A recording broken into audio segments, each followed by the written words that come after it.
Hello, my name is Michael Schenkman.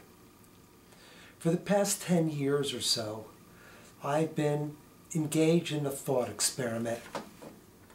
I've been wondering, is there a way that this human endeavor, this relationship between humans and the earth, between great ideas and great feelings, between humans and war, humans and peace, humans and love, humans and hate. Is there a way that we can tilt the balance towards something that makes this human endeavor more vitally alive, more exciting to live, more generously shared, and more generatively engaged? I've called this thought experiment the Breakout Creatives Project. What do I mean by that? I mean, I've been thinking about people throughout our history, and also people that I've met in the course of 30 years of consulting, working with businesses, working with creative people in all kinds of endeavors. I've been thinking about how dedicated they are to making something different, to making something that matters, to have their lives matter, not just so that it feels good to be alive, but their lives matter so that something new can happen in other people's lives. Something new can happen here on earth, and that human beings can have something to say about the direction that that newness and that vitality takes. I think that these people realize that somehow or other, when a great person dies, when a species goes extinct, when a forest is burned and cleared, that somehow or other the world goes more silent. There's less language out there knitting and creating new opportunities for things to bubble up and rise into some kind of form that we can grasp hold of and sense and have delight come from. They sense that there's something really urgent about generating something new and alive. And there's something really urgent about not acting in a way that just destroys, mines, clears, pollutes. There's something urgent about generating new possibilities on earth, increasing the languages that all of us speak, increasing the energies that all of us share. There's something urgent about reversing the drive toward appropriation and taking. There's something urgent about giving, about something that they call forgiving.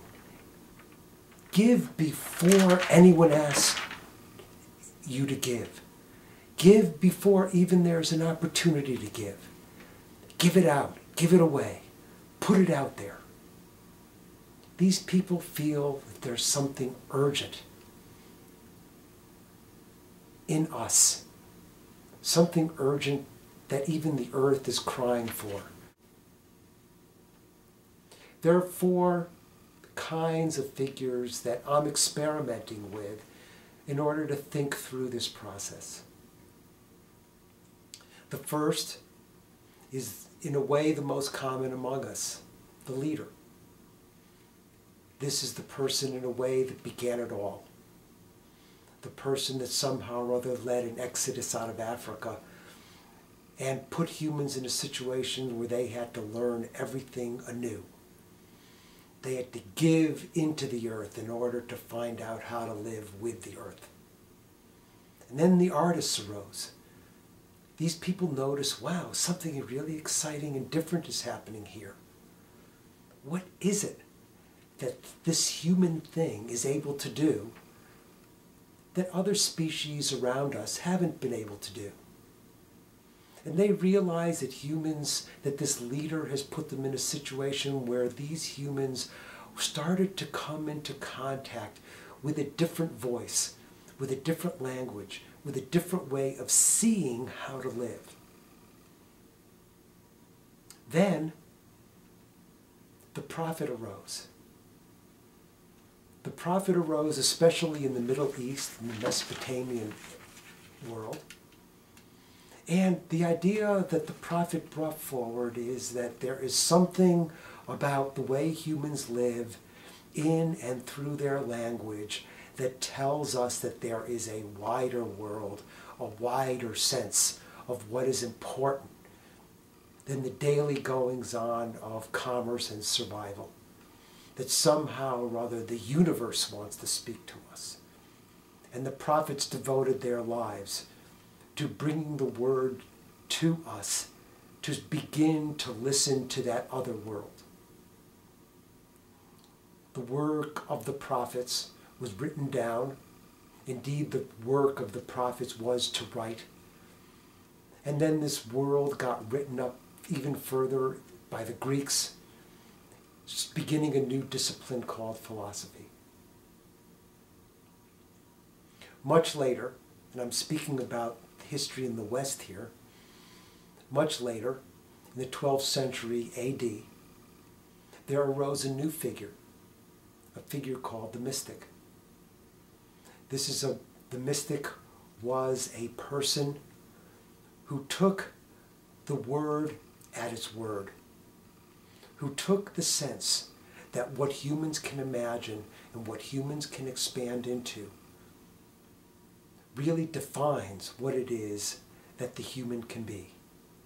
It's not a matter of where humans are and what they do. It's a matter of how we expand and open ourselves into new living that really matters. And today we still live in the world of the mystic. And today we are still finding ourselves in this ever-opening, ever-expanding world, ever-expanding universe, ever-deepening sense of enriching dimensions of the way that we can live and speak and live into the world.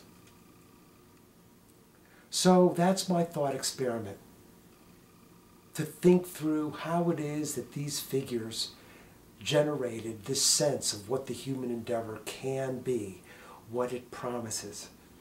How these figures generated a sense of faith, not in something that exists, but faith for what can happen. Faith for what it is that the human endeavor can reach out to. So I invite you to join me. I also invite you to visit my blog where some of these ideas are in written form. You can go to www.breakoutcreatives.net and see the range of work involved in this. You can also go to breakoutcreatives.blogspot.com and see essays specifically devoted to the subjects that we'll be talking about here. So thank you. I look forward to seeing you right back here in the days ahead to explore what it is that these great figures, these great breakout creatives alive and active among us, it could be you, it could be me, what those great breakout creatives among us are bringing to make this human endeavor more vital, more alive, deeper, more expansive, and more encompassing. Thank you.